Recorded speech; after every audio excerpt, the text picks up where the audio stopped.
Glória a Deus.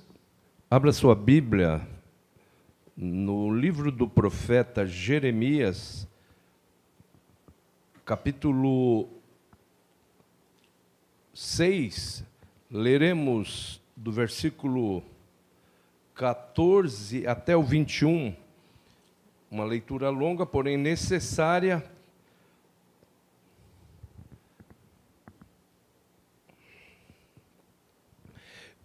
Em o nome do Senhor Jesus. Curam superficialmente as feridas do meu povo, dizendo: paz, paz, quando não há paz. Serão envergonhados, porque cometem abominação, sem sentir por isso vergonha. Nem sabem que coisa é envergonhar-se. Portanto, cairão com os que caem. Quando eu os castigar, tropeçarão, diz o Senhor. Assim diz o Senhor: ponde-vos à margem no caminho e vede, e perguntai pelas veredas antigas, qual é o bom caminho, andai por ele, e achareis descanso para a vossa alma. Mas eles dizem: não andaremos. Também pus atalaias sobre vós, dizendo: estai atentos ao som da trombeta. Mas eles dizem: não escutaremos. Portanto, ouvi, ó nações, e informa-te, ó congregação, do que se fará entre eles. Ouve tu, ó terra, eis que trarei um mal sobre este povo, o próprio fruto dos seus pensamentos, porque eles não estão atentos às minhas palavras e rejeitam a minha lei. Para que, pois, me vem o incenso de Sabá e a melhor cana aromática das terras longínquas? Os vossos holocaustos não me são aprazíveis, e os vossos sacrifícios não me agradam. Portanto, assim diz o Senhor: eis que ponho tropeços a este povo. Neles cairão pais e filhos juntamente. O vizinho e o seu companheiro perecerão. Grande e eterno Deus, nos encurvamos diante da Tua soberania.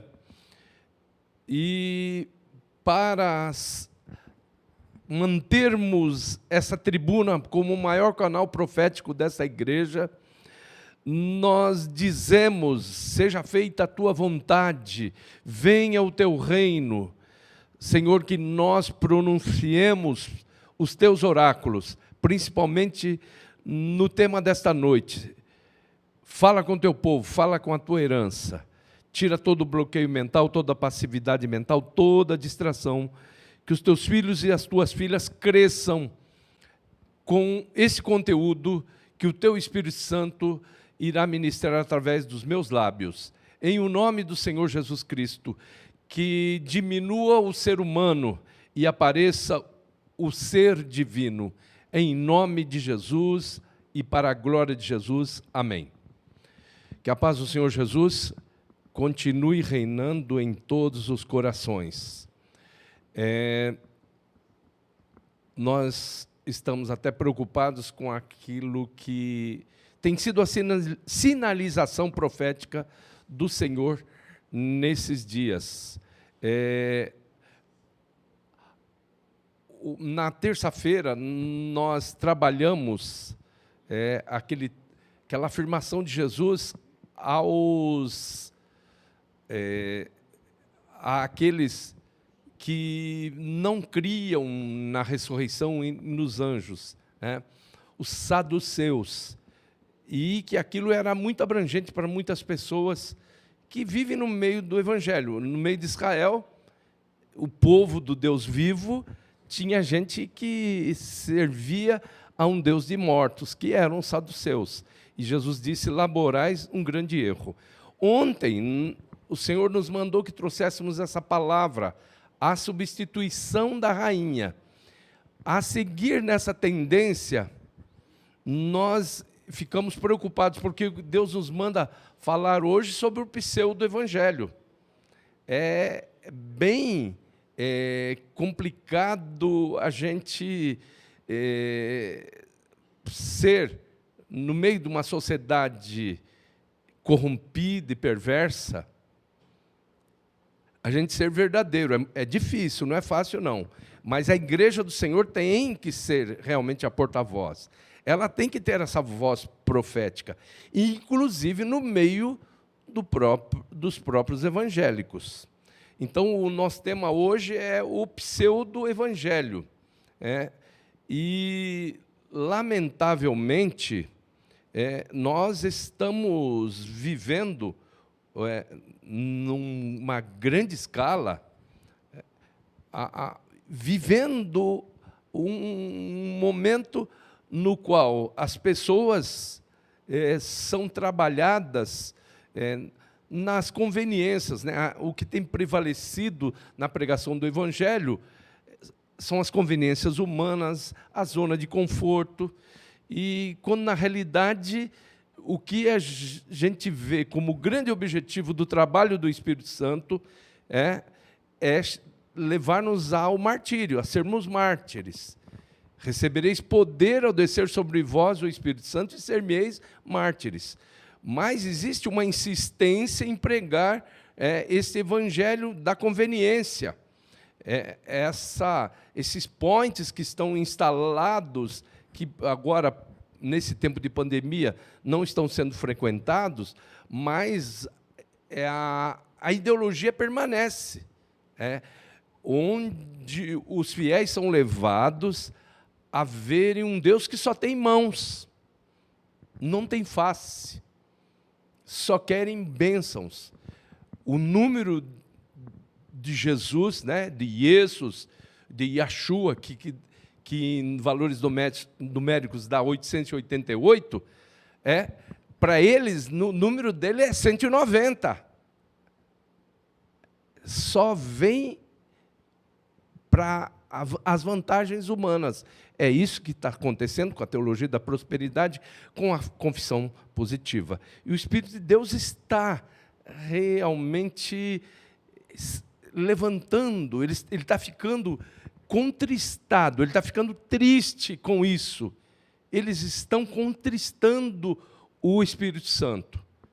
Então, não há a menor dúvida que, dentro de poucos tempos, nós veremos desdobramentos dessa insistência nesse pseudo-evangelho, nesse evangelho tipo Denorex, aqueles que foram do tempo do Denorex, aquele shampoo que parecia remédio, mas não era remédio. Parece remédio, mas não é remédio. Então, é um evangelho Denorex, que muitos estão pregando por aí. E é sobre isso que nós vamos falar, sobre o pseudo-evangelho. O que estão fazendo? Já falamos aqui. Trabalho em cima das conveniências humanas. Zona de conforto. Falam aquilo que as pessoas querem ouvir. Jesus, um certo momento, ele quis fazer um teste de qualidade nos seus seguidores e ele começou a ser mais incisivo no seu discurso e as multidões foram embora, os 70 foram embora e ficaram só os 12 e Jesus perguntou: quereis vós também retirar-vos? E Pedro, representando aquele grupo de discípulos, disse: para onde iremos nós? Só tu tens palavras de vida eterna. Mas as pessoas não querem palavra de vida eterna. Disse o Senhor através do profeta: o meu povo gosta disso. O povo do Senhor tem sido destruído porque lhe falta conhecimento. E o meu povo, diz o Senhor, gosta disso. Mas o Espírito de Deus está falando com você nessa noite, para você acordar para tudo que está acontecendo. Para tudo que está acontecendo. O que fazem os pseudos evangelistas? Em primeiro lugar, eles não promovem a verdadeira libertação, a verdadeira liberdade para a vida das pessoas. Em Mateus 12, 43 e Lucas 11, do 24 ao 26, o Senhor Jesus desenvolve um raciocínio extremamente importante, que um demônio, ele sai de um corpo, ele sai à procura de lugares secos para repouso. E não encontrando, ele resolve voltar para a sua casa antiga. E aí, se aproximando, vê que a sua antiga casa está limpa e adornada, então ele traz 7 piores do que ele, e entram naquela casa, entram naquela vida. Estando nesta vida, um último estado muito pior do que o primeiro. É triste, até a definição que Jesus chega a usar, associando isso à questão dos porcos, a porca, voltando às suas imundícies. Por quê? Quem tinha um, passa a ter 8. É isso que faz um trabalho de exorcismo que acontece por aí. Lamentavelmente, só expulsar e não preencher o espaço vazio, se é que nós podemos chamar isso, é uma linguagem que podemos chamar de antropomórfica, preencher o espaço vazio. Porque quem se propõe a fazer o trabalho de libertação tem que fazer a sequência, tem que trazer preenchimento com palavra, com vida devocional, com oração, adoração, louvor, confissão, petição e intercessão, ações de graças. É isso que vai encher a vida.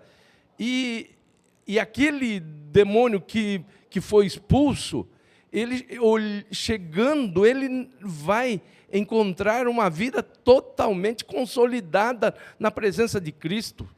Então, ela não vai mais ser possuída por demônios. Mas tem muita gente que simplesmente trabalha no exorcismo, como faziam aqueles 7 filhos de Seva, que o Seva era o sacerdote maior, o sumo sacerdote da sinagoga de Éfeso, e eles trabalhavam com exorcismo, puro exorcismo. Até um dia em que eles apanharam, eles disseram para uns demônios: esconjuro-vos pelo Cristo a quem Paulo prega. E naquele instante, eles foram contestados pelos demônios. Eles eram sacerdotes, porque eles eram da família dos sacerdotes. Se o pai deles era sumo sacerdote, eles eram sacerdotes. E os demônios dizem a ele: nós conhecemos, sabemos que é Jesus e bem conhecemos Paulo. Conhecemos Jesus e bem sabemos quem é Paulo. Mas vocês quem são? E aqueles filhos de Seva, apanharam, tiveram que fugir nus e feridos.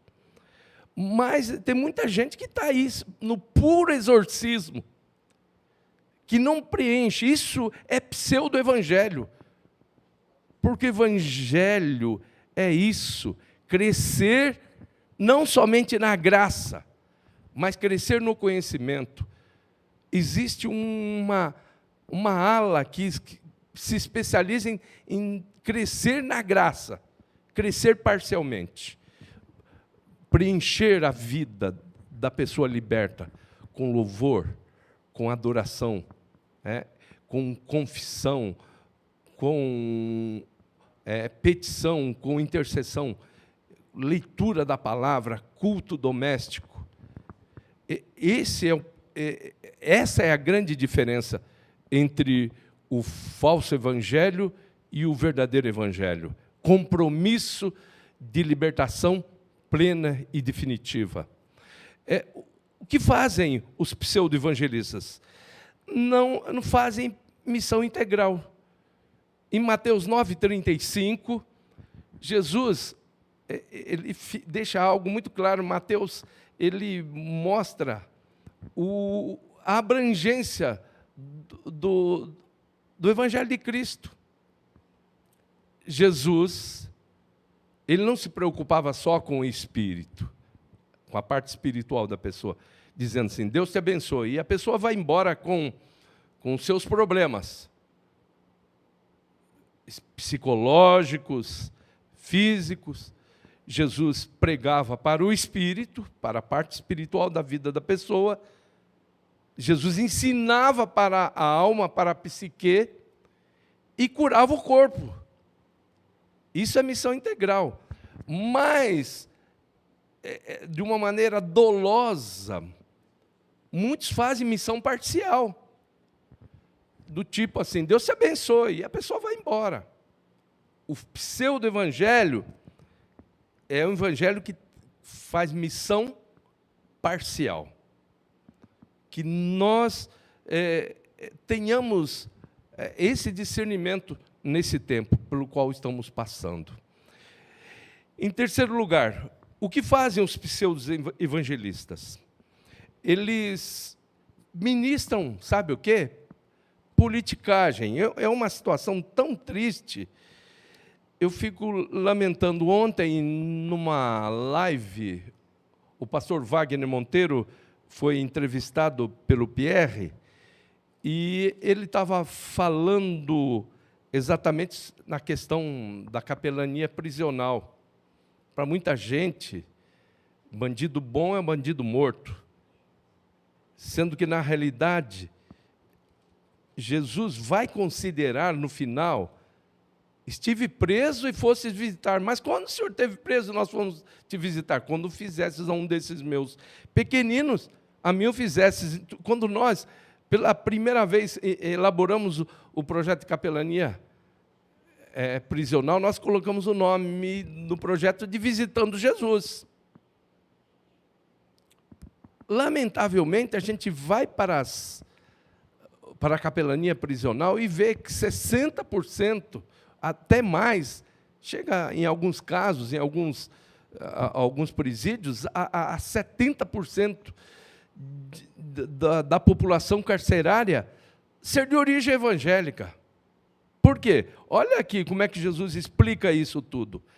Ai de vós, escribas e fariseus hipócritas, porque rodeais o mar e a terra para fazer um prosélito, e uma vez feito, o tornais filho do inferno duas vezes mais do que vós. Então, quem era uma pessoa que não tinha conhecimento da maldade, da politicagem, de dentro das sinagogas, entra todos, até Higeno, e lá, ele era filho do inferno. Agora ele passa a ser filho do inferno duas vezes mais, porque dentro dessas sinagogas ele aprende muita malandragem, muita politicagem, lamentavelmente.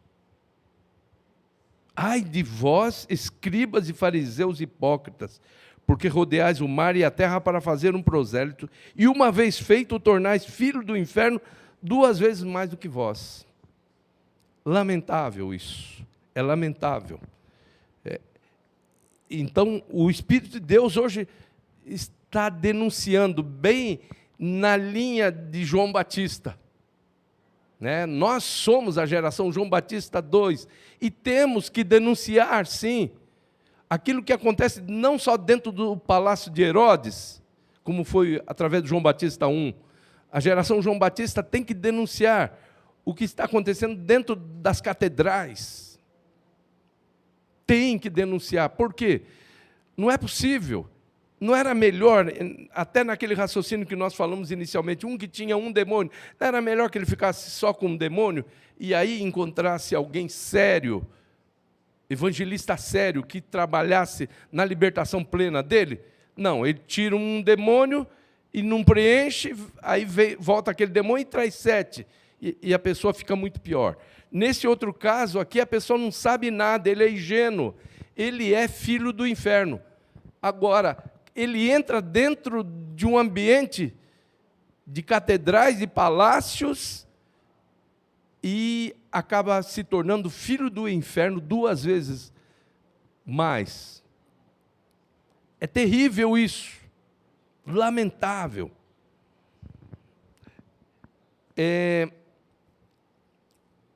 O que fazem os pseudo-evangelistas? Os pseudo-evangelistas dizem paz, paz, quando não há paz. Como disse Jeremias, eles curam a ferida do povo de Deus levianamente, dizendo paz, paz, quando não há paz. E na tese 92 de Martinho Lutero, as teses da Reforma Protestante, ele diz: Deus nos livre de pregadores que pronunciam paz, paz, quando não há paz. A tese 92. E a tese 93, Martinho Lutero defende a seguinte posição: que prosperem os que são assim, verdadeiros, dizendo cruz, cruz, mesmo sem haver cruz.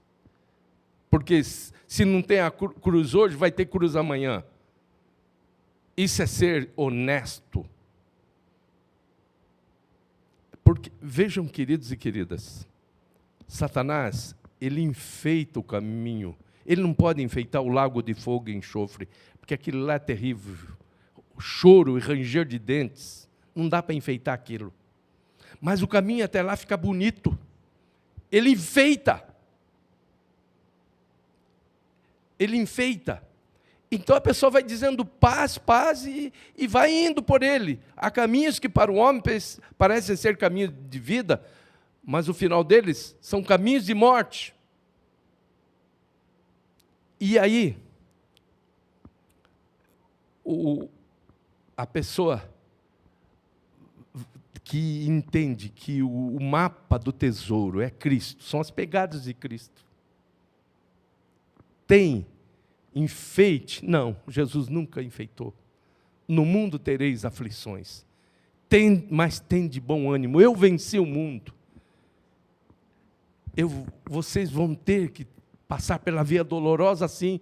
Vocês vão ter que carregar cruz. É por isso que diz na tese 93, na 93ª tese, que prosperem os pregadores que dizem cruz, cruz, mesmo não havendo cruz, porque não tem no momento, mas terá depois.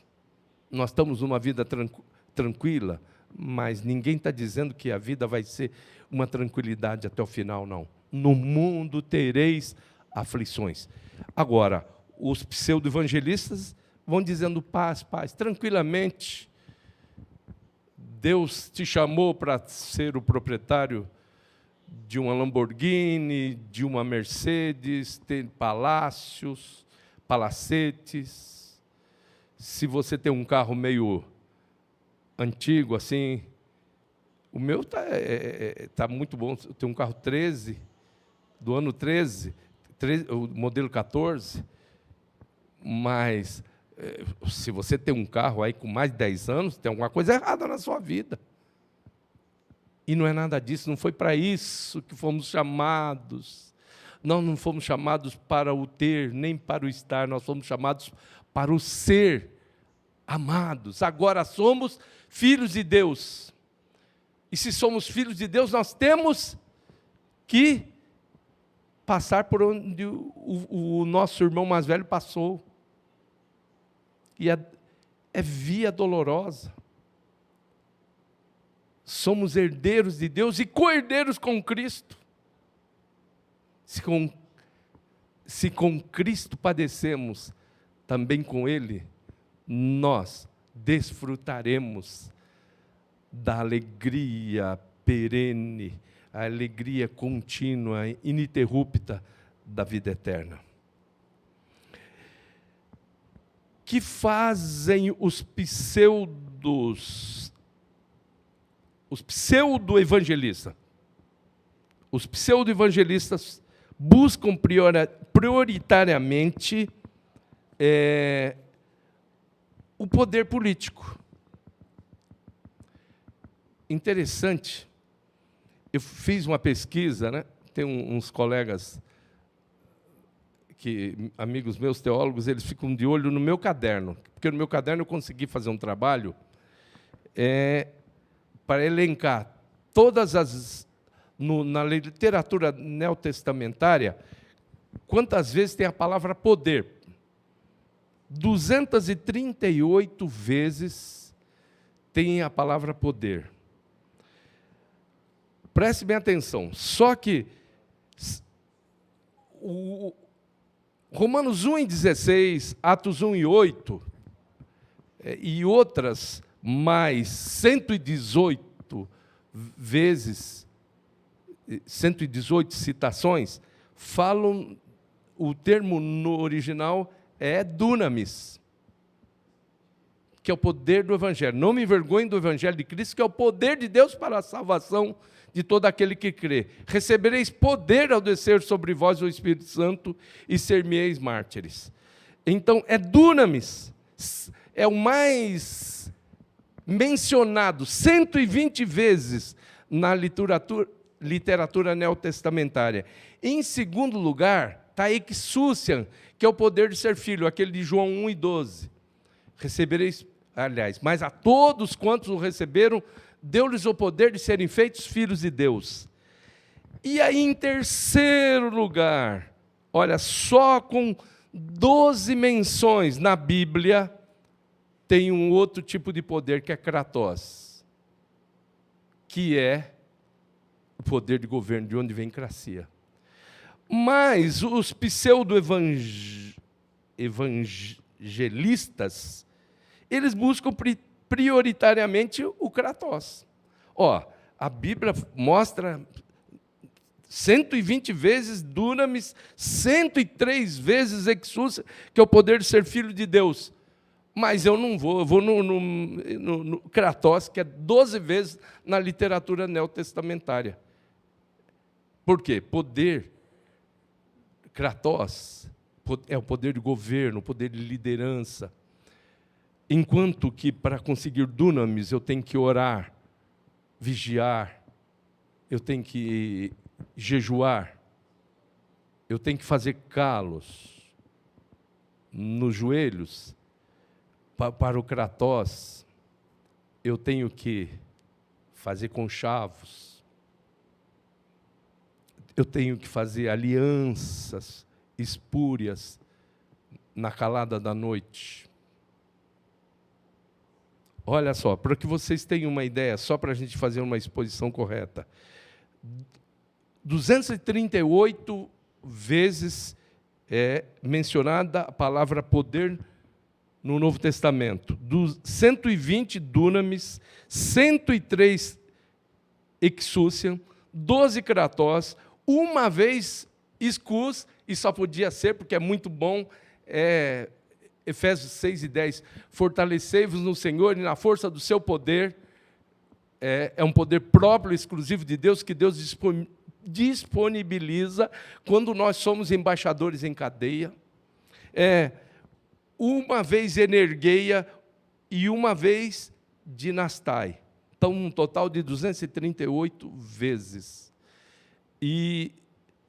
Mas os falsos, os pseudo-evangelistas, acabam por buscar prioritariamente o poder político, que está incluído entre as três coisas, as maiores estratégias de Satanás para derrubar um ser humano: sexo, dinheiro e poder, que é kratos.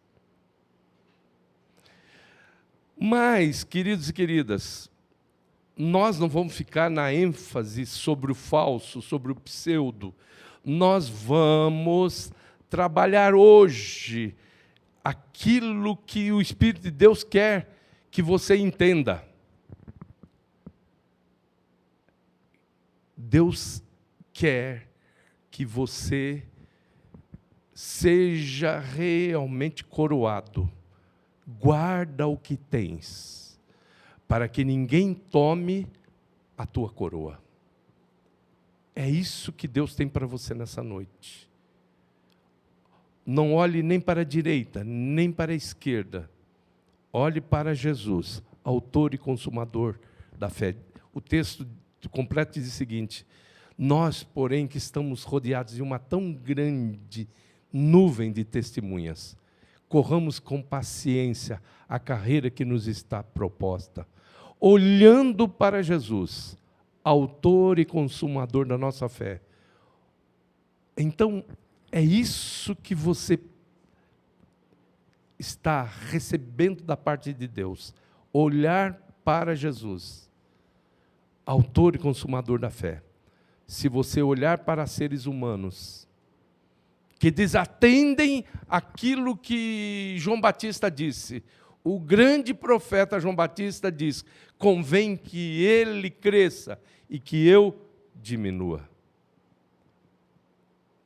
Os grandes pregadores diminuíram, os verdadeiros diminuíram.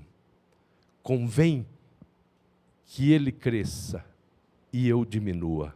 Amém? Que você esteja entendendo que é muito importante, nesse tempo de pandemia, uma reflexão. Aplicai os vossos corações aos vossos caminhos. Amém? Vamos cantar?